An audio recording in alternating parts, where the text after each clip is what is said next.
우리 성도 여러분들 중에서 아마 조금 예민하신 분들은, 또 잘 기억하시는 분들은 이 본문 말씀은 얼마 전에 봤는데라고 기억을 하실 수도 있겠습니다. 실은 이제 2주 전에 제가 내 마음의 보석 상자라는 제목으로 4장 4절부터 12절까지 본문으로 말씀을 나누었고, 오늘 본문 말씀은 그 안에 들어있는 말씀입니다. 말씀을 함께 나누었고, 또 계속 제 마음에 일어나는 말씀이 있어서 한 주 더 이 말씀 안에 있는 말씀으로 나누려고 합니다. 여러분 아마 영화도 많이 보시고 드라마도 보실 텐데, 제가 영화나 드라마를 보면서 저는 대사에 좀 많이 집중하는 편입니다. 대사를 가만히 이렇게 보다가 듣다가 저 대사는 참 작가가 고민하고 생각을 많이 하고 썼겠다라고 느끼는 때가 있습니다. 대사 한두 마디가 드라마 혹은 영화 전체의 주제를 딱 드러내기도 하고 상징하는 부분들이 있기도 하죠. 제가 오늘 영화 대사 하나를 소개를 드릴 텐데, 그 영화는 2015년에 개봉한 그 무례한이라는 영화입니다. 무례한이라는, 잘 모르시죠? 그렇게 유명하지 잘 만든 영화는 아니었습니다. 네, 그 영화는 딱 하나 볼만한 것은 이제 여자 주인공인 전도연 씨의 연기가 아주 뛰어납니다.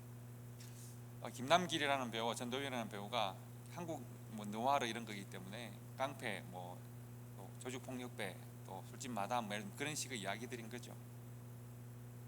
이 두 주인공이 이제 당연히 애정 관계로 얽혀 있는데, 두 사람이 이런 그 대화를 하는 장면이 있습니다.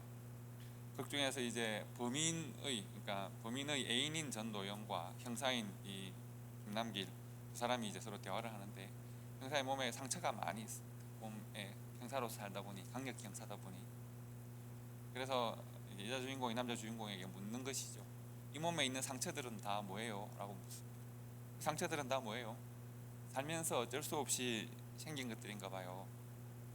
그런데 이 상처 어디서 생긴 건지 다 기억이 나시나요? 이 상처 기억이 다 나요? 하나하나마다 어떤 상처였는지 기억이 나요? 남자 주인공이 대답을 합니다. 기억 못해요. 기억하기도 싫어요. 상처 위에 상처가 늘 뒤집혀지고, 상처 위에 상처, 더러운 기억 위에 더러운 기억들이라고 말을 합니다. 상처 위에 상처, 더러운 기억 위에 더러운 기억.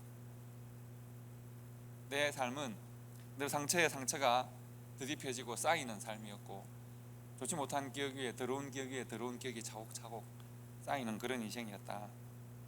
그리고 지금 또 하나의 상처가, 또 하나의 더러운 기억이 그 위에 얹혀질 텐데, 나는 늘 이 하나의 상처로 세상을 만나는 것이 아니라 101번째의 상처로, 102번째의 상처로, 103번째의 상처로 그만큼의 분노를, 또 하나의 상처가 내 삶에 얹혀지는 것이지만 나는 101번의 분노를, 나는 102만큼의 분노를, 103만큼의 분노를 새롭게 쏟아낸다라고 그렇게 말을 합니다. 당연히 이제 이전의 상처와 만난 새 상처가 뒤집혀져 있는 만큼의 분노를 계속 표현하게 되고, 영화는 비극으로 당연히 끝나죠. 제가 아마 이런 말씀 드릴 때 왜 이 대사에 제가 주목했는지 아마 예상하실 수 있을 겁니다. 대부분 우리는 이 주인공들과 그렇게 많이 다르지가 않습니다. 여러분, 나무의 나이테가 이렇게 그려지죠. 나이테를 보면 나무의 연령을 알 수 있습니다. 시간이 지나고 세상의 모든 기억들이 차곡차곡 쌓여서 퇴적감이 만들어집니다. 퇴적감이라고 하는 그 단면을 보면 그 시대에 있었던 일들이 차곡차곡 쌓이고 굳어져서 바위가 됩니다. 마찬가지로 우리의 마음속에는 소위 말하는 상처들이라는 것이 있습니다. 기억들이 켜켜이 쌓이고 있습니다. 그 단면들을 잘라서 가만히 들여다보면 왜 내가 이런 사람인지가 보일 때가 있습니다. 왜 나는 이런 사람인가, 그리고 나는 왜 이러한 일에 대하여 이런 정서적 반응을 보이는가가 이해될 때가 있습니다. 심지어 내가 복음을 만나고 난 다음에도, 예수를 믿고 난 다음에도, 내가 하나님 나라의 백성이라고 나를 고백하는 다음에도 내 성품은 바뀌지 않았고, 나의 가치는 바뀌지 않았고, 내가 환경의 어떤 자극을 만날 때 나의 반응이 바뀌지 않습니다. 왜냐하면 나는 여전히 101번째, 102번째, 103번째 상처 위에 또 다른 상처를, 나쁜 기억 위에 또 다른 나쁜 기억을 쌓아가고, 내가 보이는 그 반응은 쌓인 모든 기억에 대한 반응이기 때문에 그렇습니다. 우리가 가끔 그럴 때 있지 않습니까? 뭐 그런 일로 이렇게 화를 내나 라고 우리가 이야기할 때가 있지 않습니까? 그만한 일로 이렇게 화를 내나라고 할 때 그만한 일 하나는 작은 것이지만 내가 왜 이렇게 화를 폭발하느냐 하면 내게 쌓여있는 기억 위에 또 다른 기억이 쌓이는 것이고 나의 이 폭발되어지는 감정의 에너지는 이만큼 쌓여있는 것들이 한꺼번에 드러나는 것이기 때문에 그렇습니다. 그 하나의 사건 이전에 만들어져 있던 모든 얹혀져 있는 기억, 그래서 하나의 상처가 아닌 일백의 상처로 하나의 나쁜 기억이 아닌 일천의 나쁜 기억과 생각으로 우리가 감정을 표현하기 때문에 그럴 때가 많습니다. 제가 이런 말씀을 드리는 이런 고민을 하게 된 것은 요즘은 제 자신이 좀 많이 보이기 때문에 그렇습니다.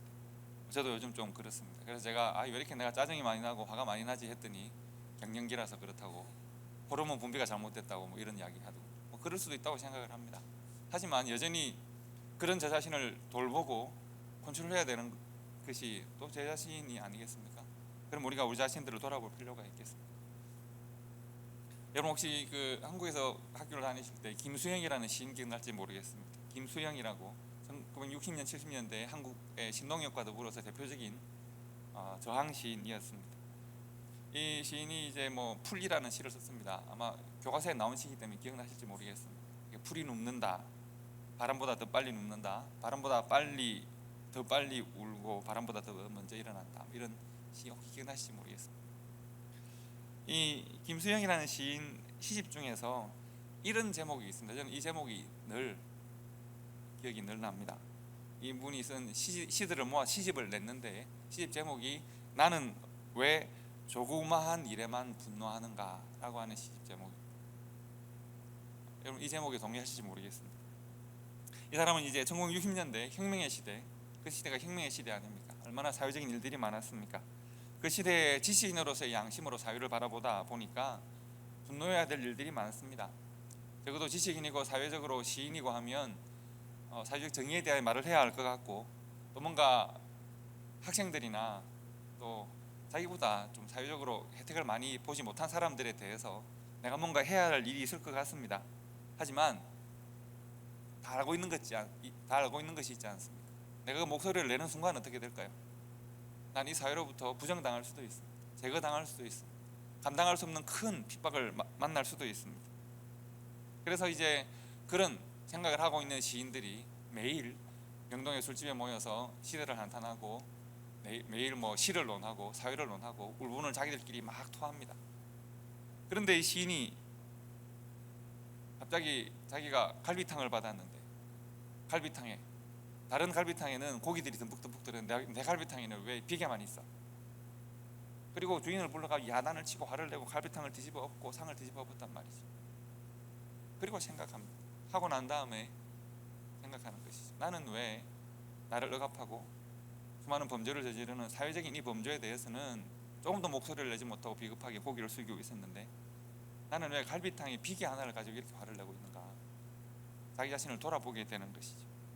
나는 왜 사회적인 거대한 악에 대해서는 분노를 표현하지 못하면서 이 작은 식당에서 고기 질이 안 좋았다고, 비계만 있다고, 서비스가 좋지 않다고 화를 내는가? 비단 그것뿐만 있는 것이 아니고 사회적으로 역사적으로 수많은 부정직하고 불의한 일들에 대해서는 내가 굴종하고 마치 아무 일도 없는 듯이 살아가면서 나는 누군가 내게 작은 실수를 하거나 불편함을 주면 꼭 응징하려고 드는 자기 자신의 모습을 봅니다. 뭔가 항상 화가 나 있는 것 같은데 뭐 그렇습니다. 제가 생각하는 70년대 드라마가 늘 그랬습니다. 70년대 드라마 한번 여러분 기억해 보십시오. 늘 주인공들은 아버지는 늘 술에 취해서 집에 들어오면 사소한 일을 꼬투리 잡아서 늘 아내를 때리고 아이들을 깨우고 자녀들이 아버지 바랑이를 잡아잡고 아버지 그러지 마시고 이런 드라마들이 많았습니다. 그래서 이 시인이 고궁을 나오면서라는 시를 발표합니다. 어느 날 고궁을 나오면서 발표하는데 이 고궁이라고 하는 것은 권력을 상징합니다. 권력에 대해서 내가 좀 객관화하며 내 자신을 바라보니까 시인이 표현할 때 모래야 나는 얼만큼 적으냐, 바람아 먼지야 풀아 나는 얼마나 적으냐, 나는 얼마나 적은 사람이냐, 이렇게 한탄하면서 시를 씁니다. 그러니까 나는 화를 잘 내는 사람입니다. 나는 누군가 나에게 작은 실수를 하면 폭발적으로 화를 내기도 합니다. 그런데 가만히 생각해 보면 내가 내는 이 분노와 내가 이렇게 표현하는 분노와 내가 당한 일들이 그렇게 잘 짝이 맞지 않는 것 같습니다. 늘 화가 많이 나 있는 것 같고 화를 내는 것 같은데 실은 이러한 사소한 일은 넘어가도 될 만한 일이고, 고기가 작으면 고기를 더 달라고 해도 되고, 친구 고기를 좀 나눠 먹어도 되고, 또 한 번 고기 한 점 안 먹는다고 해서 큰 일이 생기는 것도 아닌데 내가 이렇게 화를 내는 이유는 뭔가? 나는 늘 왜 이렇게 분노해 있는가를 고민해 볼 필요가 있습니다. 여러분 어떻게 생각하십니까? 상처 위에 상처, 더러운 기억 위에 더러운 기억이라는 대사가 혹시 동의가 되십니까? 동의가 잘 안 되십니까? 자신을 모래보다도 바람보다도 먼지보다도 풀보다도 작다고 표현하는 시인의 이 작은 마음, 그러나 분노로 들끓는 마음에 동의가 되십니까? 나는 왜 작은 일에 이렇게 분노하는가? 자기 자신을 돌아보는 시인의 생각에 동의가 되십니까? 요즘 부쩍 작은 사고가 많지 않습니까? 그리고 현대로 올수록 다양한 종류의 많은 범죄들이 발생하지 않습니까? 대부분 그럴 때마다, 사회적으로 이상한 일들이 발생할 때마다 분노 조절에 실패를 하고 앵거 매니지먼트가 안 됐다는 이야기를 많이 하죠. 왜 그는, 혹은 왜 우리는, 왜 나는 조절되지 않는 분노를 만났을까? 왜 그는, 혹은 나는, 우리는 분노 조절에 실패하는 것일까? 저는 팬데믹 이후에 이 질문에 대한 답이 좀 더 분명해졌다고 생각을 합니다. 왜냐하면 팬데믹을 특별히 만나고 난 다음 한때에 보면 교통사고가 훨씬 많아지고 범죄들이 많아졌습니다. 그런데 팬데믹을 만나서 왜 우리가 그러면 익명의 다수에게 이렇게 분노를 많이 표현하는가?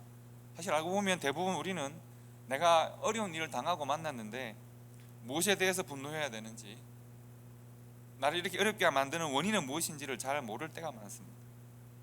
여러분 자기 자신에게 한번 질문해 보실까요? 최근에 만약 부쩍 내가 화를 낸 일이 있다면, 혹은 내가 내 가족이나 친한 사람에게 짜증을 낸 일이 있다면 그 분노와 짜증의 이유를 분명하게 설명하실 수 있으십니까? 또 사실은 그 정도의 화를 냈다면 딱 그 하나의 이유 때문입니까? 아니면 그 이유와 연관된 수많은 기억들을 가지고 있으십니까? 또 뿐만 아니라 여러분들의 그 분노는 그 분노의 이유가 되었던, 연관되었던 많은 사건, 사람, 상황에 대하여 정확하게 분노가 타겟으로 표현되어졌습니까? 아니면 나는 종로에서 내가 화낼 수밖에 없는 사건들을 만나고 억울한 일을 당했는데 나도 모르는 사이에 한강에 가서 나도 모르게 분노를 표현하셨습니까? 그래서 가장 내가 억울한 일을 당하고 분노를 당한 것은 내가 사회적으로나 또 여러 가지 상황적으로나 내가 정확하게 규명할 수 없는 어떤 것으로부터 내가 분노할 수밖에 없는 이유가 이렇게 있는데, 나도 모르는 사이에 분노를 표현할 때는, 분노의 이유는 그러한데 분노를 표현할 때는 내 가장 가까운 사람들에게 혹은 자기 자신에게 분노를 쏟아내지는 않으셨습니까? 안타깝게도 대부분 우리의 분노는 나에게 가장 가까운 사람들에게 쏟아지고, 혹은 내 안에 켜켜이 나이트처럼 쌓이기도 하고, 그리고 나도 모르는 사이에 내가 아무리 내 안에 분노를 폭발시켜도 되지 않고, 혹은 가까운 사람에게 표현할 수 없고, 그러다 보면 익명의 다수에게 폭발되기도, 폭력적으로 폭발되기도 합니다. 그것이 현재 우리의 모습들입니다. 내 안에 분노가 쌓여 있거나 분노 반대편에 불안함과 두려움의 모습을 하고 있거나, 혹은 또 다른 얼굴로 염려와 근심을 하고는 우리 안에 불안하게 또 충동적으로 늘 마치 끓는 물이 부글부글 하는 것처럼 우리 안에 존재하고 있기도 합니다. 말씀드린 대로 제가 이런 생각을 하는 이유는 제가 요즘 좀 그렇습니다. 화가 좀 나 있다 이런 생각을 제가 합니다. 사실 운전할 때 더 그렇습니다. 여러분 운전해보면 그렇지 않습니까? 요즘 보니까 저만 그런가 그건 모르겠는데 자주 운전에 그런 상황들을 만나는 것 같습니다. 누군가가 옳지 않은 말을 하면 그렇습니다. 부당한 요구를 만나면 그렇습니다.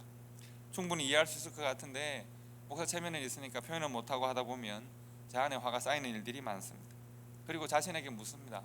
김수영의 시집이 생각이 납니다. 왜 작은 일에 이렇게 화를 내지? 왜 이 작은 일에 짜증을 낼까 생각을 합니다. 왜 나의 분노는 쌓이고 겹쳐지고 돌처럼 자꾸 굳어지고 있는가? 이런 생각들을 제 자신에게 하게 됩니다. 사도 바울은 오늘 본문에서 자기 자신의 삶의 상황과 또 자기가 만나는 삶의 환경에 대한 자신의 대처에 대하여 내가 어떻게 대하는가에 대하여 우리들에게 설명합니다.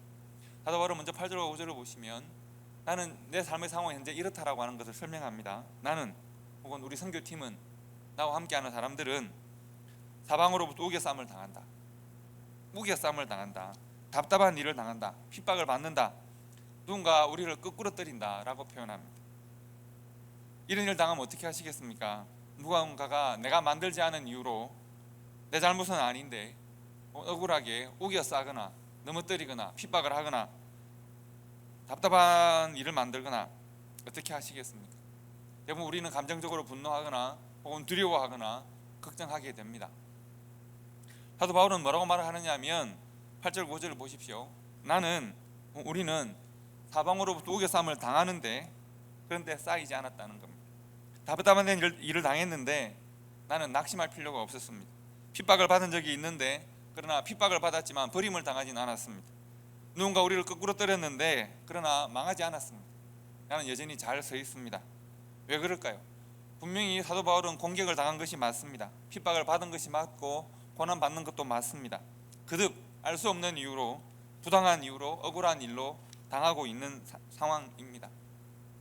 이것이 아까 영화에서 보시면 상처 위에 상처, 더러운 기억 위에 더러운 기억이 계속 더딥혀지고 있는 상황이기도 합니다. 그런데 바울은 우리가 볼 때 계속 이러한 일들이 반복되고 겹쳐지면 심지어 고린도 교회로부터 고린도 교회 성도들로부터 억울한 일을 당하고 있는데 그런데 사도 바울은 나는 우겨 쌓이지 않았고 낙심하지 않았고 버림받지 않았고 넘어져도 내가 멸망하지 않았다고 말합니다. 이 부분을 잘 구분하실 필요가 있겠습니다. 그럼 사도 바울에게는 환난과 핍박이 없었는가? 그것은 아닙니다. 사도 바울이 핍박이 없고 환난이 없었다가 아닙니다. 혹은 내가 환난을 당하고 핍박을 받았지만 다 복수하고 응징했다 이것도 아닙니다. 사도 바울은 지금 나는 세상이 나와 싸우는 방식과 다른 방식으로 싸우고 있다는 것을 말하고 있습니다. 세상은 나에게 핍박을 주고 세상은 나에게 고난을 주고 세상은 나에게 상처 위에 상처를 더러운 기억에 더러운 기억을 자꾸 얹어주고 있는데 세상은 나에게 고난을 주고 핍박을 하는데 나는 세상이 나에게 주는 것과 다른 방식으로 세상을 대한다. 그는 이렇게 말합니다. 10절에 보시면 우리가 항상 예수 죽인 것을 몸에 짊어진다 이렇게 말을 합니다. 내가 예수 죽인 것을 몸에 짊어진다. 사도 바울이 예수를 죽였는가? 그렇지 않습니다. 다만 사도 바울이 이렇게 표현하는 것이죠. 사도 바울이 한 일은 예수 믿는 사람을 핍박한 적이 있고 예수 믿는 스데반을 죽인 적이 있고 그리고 사도 바울이 핍박했던 사람들 중에서 자기는 알지 못하지만 또 죽은 사람이 있을 수도 있죠. 그러나 예수 죽인 것은 아닙니다. 예수를 믿기 전에 그는 참 악한 일들을 많이 했었습니다. 그래서 사도 바울은 자신을 죄인 중에 괴수라고 표현하기도 하고 자기를 가장 낮은 성도라고 표현하기도 합니다. 사도 바울은 그런 적이 있습니다. 그런데 사도 바울이 그리스도의 은혜를 입었습니다. 사도 바울이 고백하는 것은 나는 예수 그리스도를 죽인 것을 몸에 짊어졌다라고 표현하지만 실은 예수 그리스도의 죽음의 이유가 되었었다는 말입니다. 내가 예수가 죽었어야 되는 이유가 되었다. 예수의 십자가의 이유가 되는 삶을 살았었다. 내가 항상 내가 예수의 죽음의 이유인 것을 내가 기억하고 있다. 예수 그리스도의 죽음의 이유라고 하는 것은 뭘까요? 예수 그리스도가 나를 위해 죽었다는 것은 예수 그리스도의 보혈의 공로와 십자가의 은혜의 대상이라는 말입니다. 내가 예수 그리스도의 십자가의 은혜의 대상임을 내가 늘 기억한다. 그렇기 때문에 나는 우겨쌈을 당하여도 괜찮다. 나는 우겨싸인 것으로 여기지 않는다. 나는 나를 핍박하여도 괜찮다. 나는 핍박을 넉넉하게 이길 수 있다. 나는 누군가 나를 답답하게 해도 나는 시원한 예수 그리스도의 생수를 마신다. 나는 누가 나를 넘어뜨려도 다시 일어날 힘이 있다. 왜냐하면 나는 예수 그리스도를 죽였던 그 일을 예수 그리스도가 십자가를 지셨던 그 십자가의 이유가 되는 삶임을 내가 기억하고 있기 때문이다.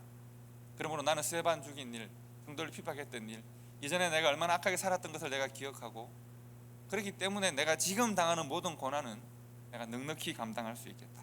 왜냐하면 내가 나쁜 기억 위에 또 다른 나쁜 기억을 얹어놓는 것이 아니라 상처 위에 또 다른 상처를 얹어놓는 것이 아니라 그 모든 것들을 내가 다 젖혀놓고 예수 그리스도의 십자가를 붙들고 있는데 십자가의 제단 위에 당신들의 내게 주는 핍박이나 고통을 얹어 놓았을 때 십자가의 은혜가 그것을 감싸기 때문에 나는 당신들이 주는 그 고난과 고통을 예수 그리스도의 생명으로 풍성한 열매로 나는 다시 만들 수 있다는 것을 알기 때문이다, 이렇게 말합니다. 그래서 10절 말씀을 보시면 이렇습니다. 우리가 항상 예수 죽인 것을 몸에 짊어짐은 예수의 생명도 우리 몸에 나타나게 하려 함이라. 고난을 당하고 핍박을 당하고 끄꾸러뜨림을 당하고 우겨쌈을 당해도 나는 십자가를 붙들 때 너희들이 주는 모든 고통과 고난이 풍성한 생명으로 나타나고 있다라고 말합니다. 사도 바울은 지금 우리 성도와 인생의 전환점에 대하여 말하고 있습니다. 삶의 전환에 대하여 말하고 있습니다. 예수를 믿었는데 그때부터 행복한 삶만 열리더라, 이것을 말하는 것이 아닙니다. 예수를 믿었더니 십자가가 내 삶의 이제 출발이 되었습니다. 예수 그리스도의 십자가의 이유가 되는 삶을 내가 살았다는 것을 깨닫게 되고 내가 이제 십자가를 붙드는 삶을 살았습니다. 그랬더니 나는 세상을 이제 다르게 만날 수 있습니다. 여러분 한번 대답을 해봅시다. 제가 질문을 드릴 테니까 대답을 해봅시다. 생각을 좀 하셔야 될 겁니다. 그러면 고린도 교회 성도들 중에 일부 성도가 사도 바울을 배척합니다. 사도 바울의 사도성을 부정하고 복음을 인정하지 않고 사도 바울을 부정하니까 선교도 부정하게 되고 사도 바울이 세운 교회도 부정하게 됩니다. 그래서 사도 바울은 지금 고린도 전후서를 기록해야 되는 중요한 이유 중에 하나가 그런 성도들을 설득하고 위로하는 겁니다. 자, 여러분, 사도 바울이 복음을 전하고 사도로 부르심을 받아서 열심히 최선을 다하고 있는데 그런 사도 바울을 배척하고 비난하고 하는 그 사람들이 있습니다. 사도 바울에게 우겨싸고 핍박하고 답답하게 하고 넘어뜨리는 사람들이 있단 말이죠. 그 사람들은, 고린도 교회 일부 성도들은 하나님의 나라일까요? 세상일까요? 그 사람들은 하나님 나라에 속한 사람들일까요? 세상에 속한 사람들일까요? 이제 다들 이쪽을 보시면 하나님 나라, 이쪽을 보시면 세상, 이렇게 해볼까요? 어떻게 생각하십니까? 하나님 나라일까요? 세상일까요? 그 사람들은 사도의 선교에 방해가 되고 교제를 가로막고 교회를 방해하는 사람들은 하나님의 나라에 속했습니까? 세상에 속했습니까? 대답하기 어려우시면 저만 보고 계시니까 질문을 이렇게 바꿔봅시다. 성도 여러분, 우리는 하나님 나라의 백성들입니다. 여러분과 저는 교회입니다. 하나님 나라 백성들입니다. 그리고 우리는 이 땅을 살아갑니다. 세상을 살아갑니다. 우리는 세상 속에 있는 하나님의 나라이고 세상 가운데 사명을 가지고 있습니다. 나는 어떻습니까? 나는 하나님 나라의 백성이고 나는 세상을 삽니다. 그리고 내 안에도 세상이 들어와 있습니다. 우리 관계 속에도 세상이 들어와 있습니다. 여러분, 때로는 우리가 성도로 교회로 서로를 대하고 만나는데 우리는 늘 서로에 대하여 늘 하나님의 복된 나라일까요?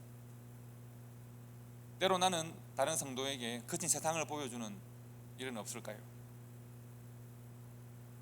우리가 서로에 대해서 늘 하나님의 나라, 평강의 나라, 복음의 나라이면 좋겠는데 내 안에 하나님의 나라만 충만하고 풍성하고 그래서 내가 늘 하나님의 나라를 전하는 사람이면 좋겠는데 내가 만나는 모든 성도들은 하나님의 나라로 풍성해서 하나님의 나라가 정말 차고 넘쳐서 하나님의 나라의 놀라운 은혜와 정금만 내게 주면 좋겠는데 때로 그렇지 못할 때가 있는 것 같습니다. 우리는 서로에 대하여 하나님의 나라를 이어야 하는데 그러나 또 서로에 대하여 세상이 이기도 합니다. 우리는 서로에 대하여 평강과 은혜의 복음을 이어야 하는데 우리는 서로에 대하여 상처 위에 상처, 좋지 못한 기억 위에 좋지 못한 기억이 되기도 합니다. 나쁜 기억을 계속 서로에게 혹은 나에게 쌓고 있을 수도 있습니다. 그래서 어떻게 할까요? 그래서 고린도 교회에 대하여 사도 바울은 어떻게 할까요? 여러분, 고린도 교회는 그러므로 세상일까요? 그렇지 않습니다. 고린도 교회가 세상이라면 이 고린도 후서를 기록해야 될 대상일 수가 없죠. 당연히 그들은 하나님의 나라인데 그들 속에 있는 세상이 지금 드러나고 있을 뿐입니다. 그러므로 사도 바울은 어떻게 하고, 그러므로 때로 우리가 성도들 사이에서 우리가 서로가 서로에 대하여서 하나님의 나라의 은혜만 전가하지 못하고 때로는 세상을 우리가 만나게 되는데 그때 우리는 어떻게 하면 좋을까요? 그때 우리가 나도 모르는 사이에 상처 위에 상처를, 아픈 기억에 아픈 기억을 얹어주는 이러한 현실에 대해 우리가 어떻게 하면 좋을까요? 왜 당신은 하나님의 나라이자 교회이자 성도인데 왜 나에게 세상을 주는가? 당신은 왜 하나님의 나라로만 살지 못하는가? 당신은 왜 거친 세상이 되어서 나를 우겨싸고 핍박하고 고통스럽게 하는가? 라고 비난하시겠습니까? 책망하시겠습니까? 사도 바울이 오늘 우리들에게 좋은 답을 보여주고 있습니다.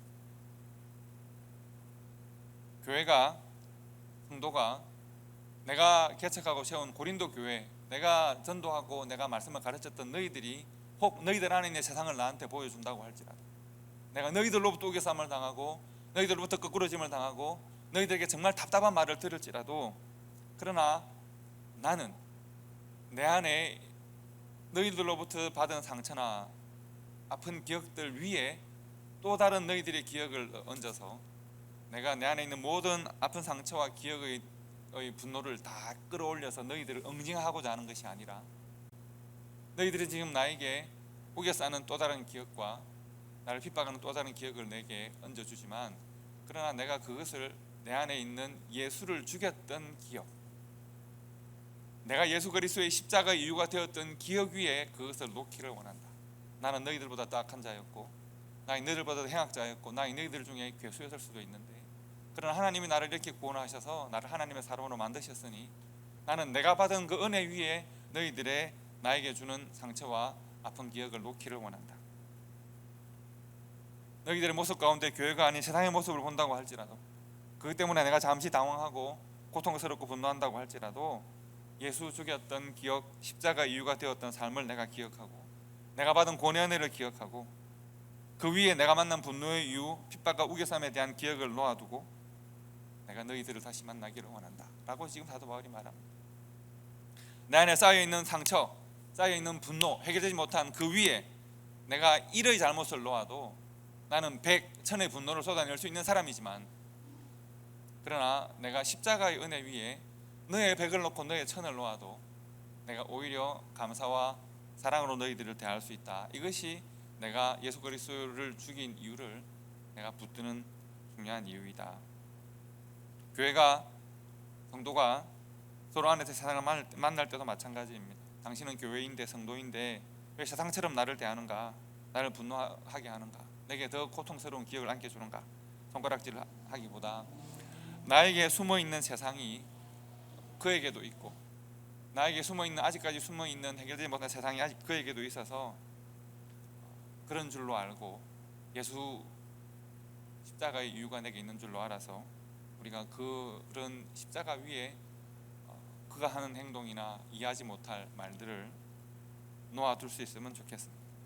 우리 안에 십자가의 재단이 있는 것이고, 십자가의 재단 위에 그 모든 것을 놓을 때 재단이 오히려 고통의 이유가 되고 고난의 이유가 되었던 바로 그 일을 하나님의 생명의 풍성한 또 다른 은혜로 그것을 바꾸어 놓을 수 있는 것입니다. 여러분, 우리가 분노와 두려움이 많은 세상을 삽니다. 염려와 걱정이 많은 세상을 삽니다. 그러다 보니 상처 위에 상처가, 두려움 위에 두려움이, 분노 위에 분노가, 나쁜 기억 위에 나쁜 기억들이 켜켜이 쌓여서 내 안에 딱딱한 퇴적함처럼 굳어질 때도 있는 것 같습니다. 그러나 여러분, 복음의 힘은 그 모든 것보다 강합니다.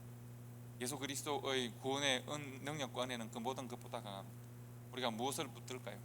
내가 십자가의 이유가 되었던 그 기억을 우리가 다시 한번 붙들고, 내가 받은 은혜를 다시 한번 붙들고, 염려 많은 세상 가운데 주님의 은혜가 동력이 되어 살아가는 우리 교회와 성도들 되시기를 바랍니다.